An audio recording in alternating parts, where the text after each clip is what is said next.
Hello everyone and welcome to my kitchen. Today we are going to make the softest and most moist chocolate cake in the world. And do you know what the best part is? We are going to make it in the blender, so no complications. Come on, let's get into chocolate mode and get started. First, we need 3 eggs. And a grandma's trick, if you are not sure if they are fresh, break them separately first because nobody wants strange surprises in the batter. Now, 60 milliliters of oil, it can be sunflower oil, whichever one you have on hand, let's not be picky. We add a cup of sweetened cocoa. Yes, the same one you use to make hot chocolate. Since it already has sugar, we are only going to add a 1/4 cup extra, but if you have a sweet tooth like me, feel free to add it. We continue with a cup of still water, jug, bottled, whatever you have. Don't want to use water? Use milk. The cake will love it just the same. And we blend. Keep stirring until everything is well combined and chocolatey. Now that we have this liquid beauty, we pour it into a large bowl. And it's time for the dry ingredients. 2 cups of all-purpose wheat flour, approximately 240 to 250 grams. Add it in 2 parts so that it integrates better. A teaspoon of baking powder, and if you want to make it even thicker, a pinch of baking soda. This is optional, but it helps give it that heavenly fluffiness.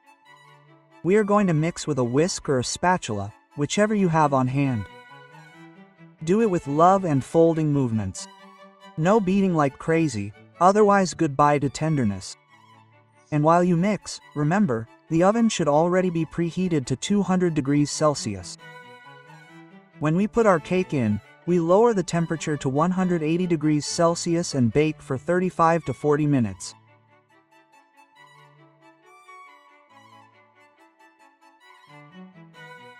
Back to the flour, add the second part, sift it to avoid unwanted lumps and finish mixing.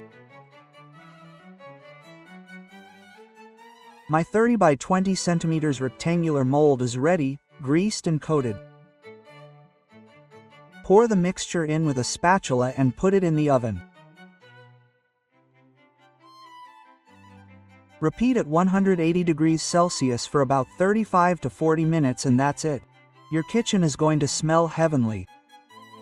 But what if I told you that we are going to bathe it in a chocolate syrup to make it extra moist? In a small saucepan, mix 250 milliliters of milk. You can use water if you prefer, a 1/4 cup of sugar and a 1/4 cup of the same sweetened cocoa as before. Bring it to a low heat, mixing well until it boils.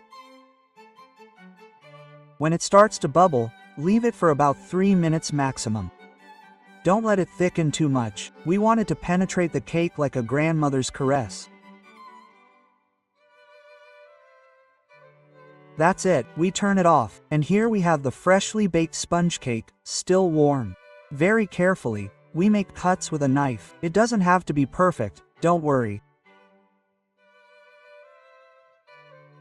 Then, with a spoon or ladle, we are going to cover it completely with the hot syrup.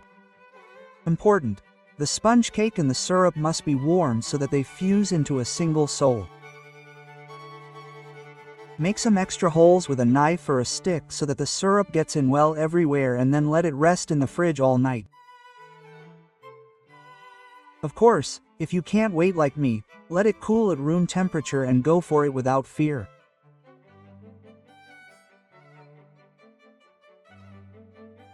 Glorious moment. Look at this gem. Moist, intense, fragrant and with a color that will make you fall in love. And now, let's try it. Take a deep bite. It's amazing, spongy, chocolatey, moist. And if you put a scoop of ice cream on it, you'll go straight to paradise. Hey, I have mint ice cream here, and if you didn't see the recipe, I'll leave the link in the description. If you like this recipe, help me by sharing it and we'll see you very soon with more delights here at Goody Provecho. Bye bye y buen provecho.